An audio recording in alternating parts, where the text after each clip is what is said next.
So, nagsimula nga aming paglalakbay sa alas 7 ng umaga. Nagkita-kita kami ulit dun sa Coliseum.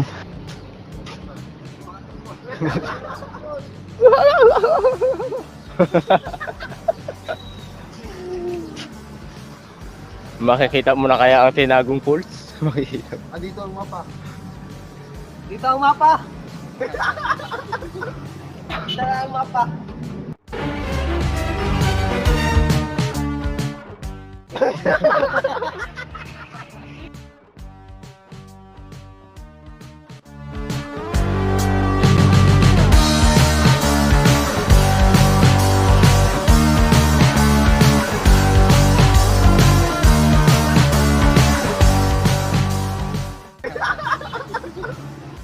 ano, Dragon Falls? Kung nais ninyong pumunta dito sa Tinagong Falls ay kailangan nyong kumuha ng permit sa barangay ng Bakungan at ng inyong tour guide. Meron kaming kaibigan na si Sir Phil, so kabisado niya ang Tinagong Falls. Bali siya na ang aming magsisilbing tour guide. Ayan ko, sigurado na yan ko. Makikita na natin yung hinahanap natin na ang Tinagong Falls. Dahil ngayon guys, ay meron na kaming tour guide. Hi guys! Hanapin namin yung Tinagong Falls kasi nakaraan hindi namin nakita. Tinaguan kami. Tinago talaga nila. Ngayon hanapin na namin. Walang kakain hanggang di makikita.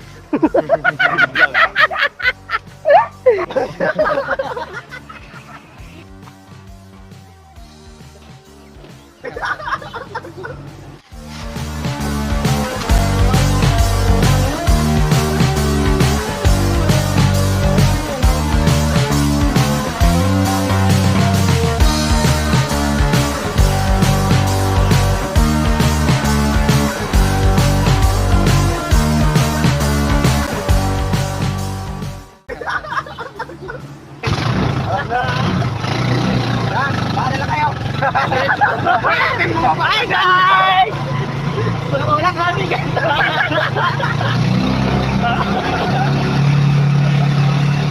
Sa unang pagsubok pa lang sa pagdaan sa highway is napakahirap na kasi lalong-lalo na kung mga dala ninyo ay sa mga tricycle lamang, napakahirap itong umakyat, lalong-lalo na kung napakarami ninyong nakasakay. Ang tips ko sa inyo mga kapitiks, kung pupunta kayo dito, ang dala nyong service is motor para hindi kayo mahirapan umakyat sa mga matataas na daan.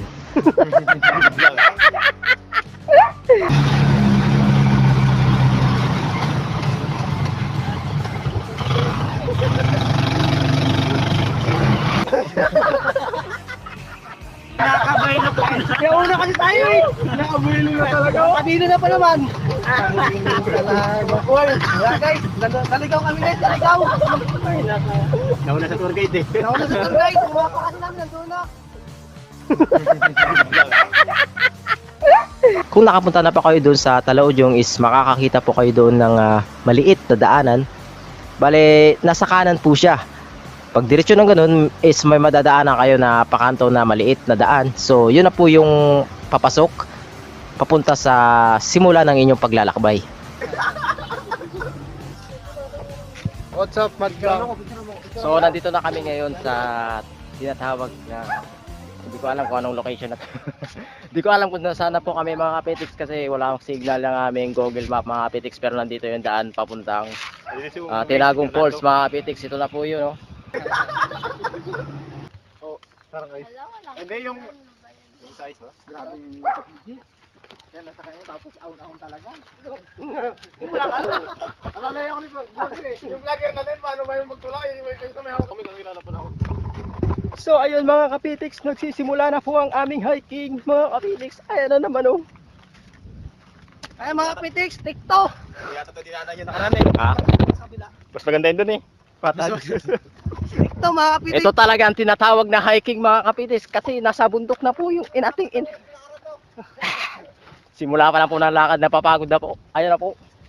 Tayo? Sa ano? Maligap po eh. Talaga. Hindi tayo. May bahay dyan eh. Pero may ginawa ko nakit-akit dyan. Ha? Ang gano'n katulad. Ikaw na naman tayo. Ayun na po mga kapitiks, unang lakad pa lang po, naliligaw na po. Ay, ako, una akit pa lang. Akit talaga. rin. May balat po si Fernando. Ipakita mo ang mapa. Fernando, pakita yung mapa, Fernando.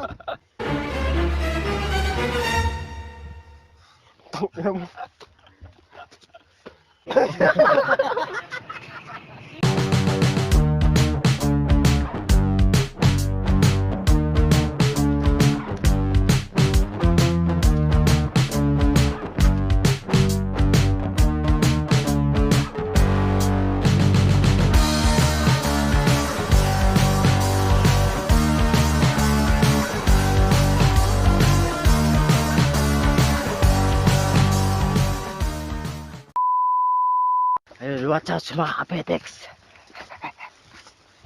Ayun, nagsisimula pa lang po ang aming paglalakad mga kapetex pero nakakapagod na.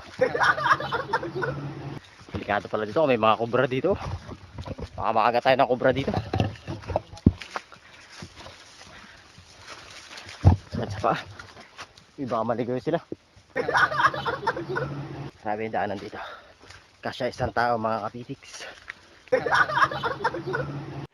Pahirap ng pantalon eh. Ayun na po yung mapa ng Tinagong Falls. Pinapakita na po. So, malapit na makita ang tinagong mapa. Ayun na po. Dalawang hubad na lang.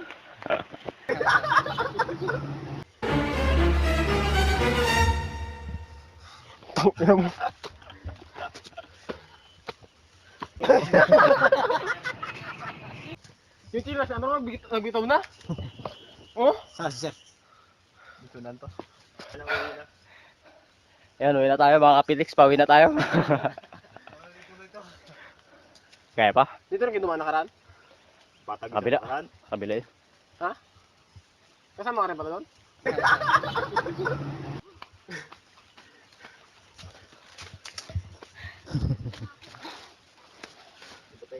Masaya yung thrill. Masaya yung thrill. Laglag na yung laman loob ng sapatos ko guys. Grabing taas ang dudok natin. Ano, ulit na pa? Grabe yung pagod mga kapitix. Ilang minuto pa lang yung paglalakad namin pero grabe yung pawis namin, oh. Ito talaga ang tinatawag na hiking. Ayan, oh. Bisik lang yan kay Arden. Ayan, oh. Hiking. Oh, tira mo muna ako pawis, oh. Ay, nako guys, ligo-ligo tayo sa pawis guys. Pangini. Para namin nakit yung bundok apo. Parang doble pa yung nilakad natin nakaraan, oh. Dinubli yung lakad namin. Sukat na to eh. Ano kasi to? Yung tinatawag na sabi ano? Na lungkat. Hindi siya shortcut guys. Kunti na lang, mga 3 hours pa. Ayun, oh. 3 hours punto na kat. Bukas na tayo Ilang oras pa ba natin makikita yung Tinagong Falls na yan? Ayun, oh. Makikita na natin. Kunting-kunti na lang. Ayun, oh. So, wax out nga pala kay Robert Gadiano na hindi nakasama. So, ayan. Mapapanood mo na lang yung aming paghihirap. Wax out din kay Dalit. Yung aming prinsipe ng Wakanda Forever. Inubara na ni Fernando ah. Ayan guys. Nakita na namin yung mapa. Nag-video ang kanina yung sinita. Nakita So guys. Ayan yung ano namin. Wala, hindi natin nakalis pa padalit sa isa pong sila. Dalawang alas pa sir? 3 pa. Tayo muna. O tuloy. Teka mo na. Tayo muna.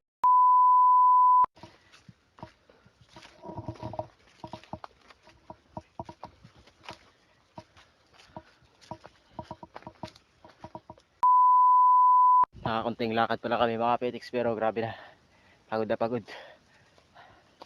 Ano? Parang ilang oras na tayo naglalakad.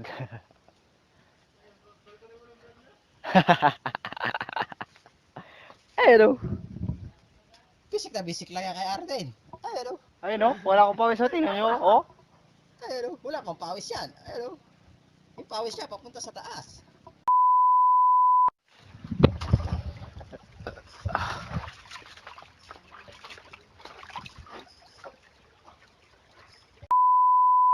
Tinawid namin yung natumbang malaking puno.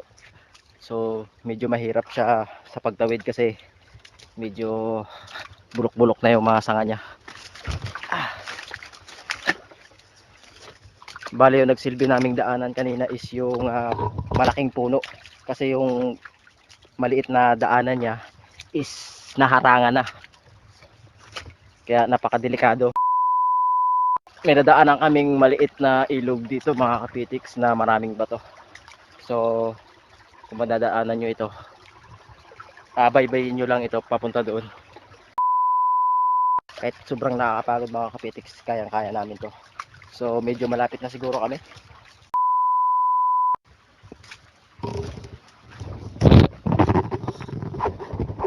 Grabe.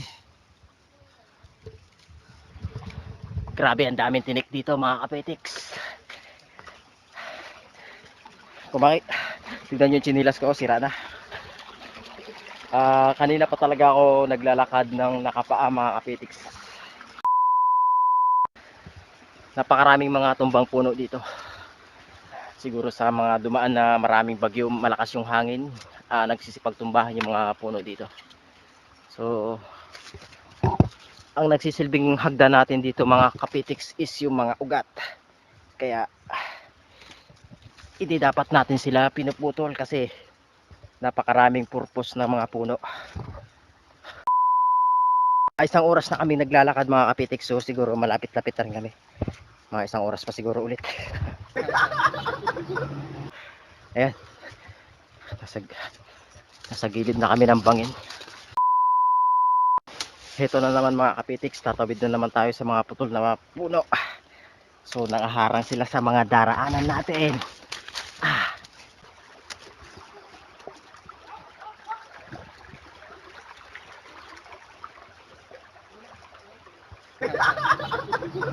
Grabe.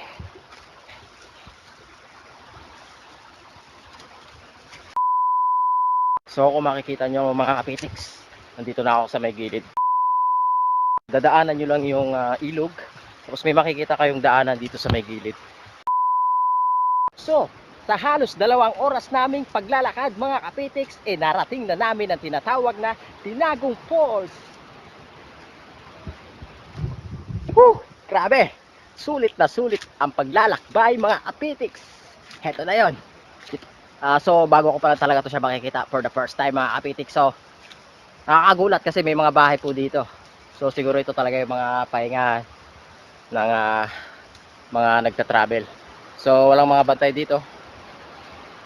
Whew! Grabe! Ito na nga, Talaudyong. Tinagong Falls, Talaudyong.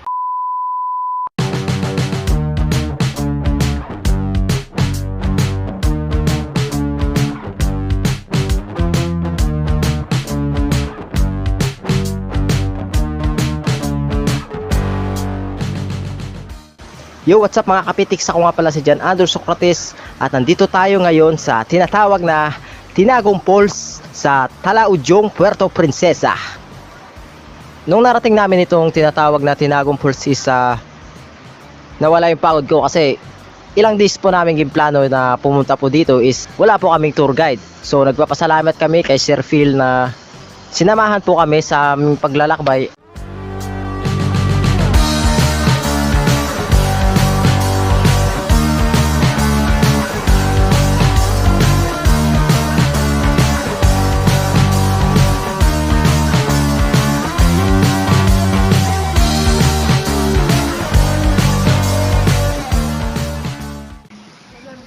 Picnic to guys.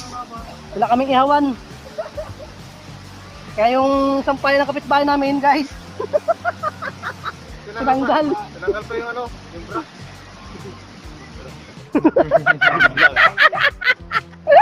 Ngayong summer ay hindi ka na dapat magpapahuli, kaya ano pang hinihintay nyo mga kapitiks? Tayo na at pumunta na kayo dito sa tinatawag na Tinagong Falls.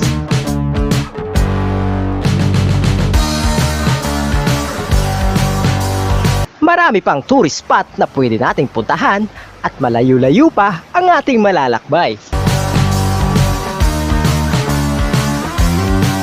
Maraming salamat sa inyong panunood. Ako nga pala si John Andrew Socrates. Thank you and goodbye!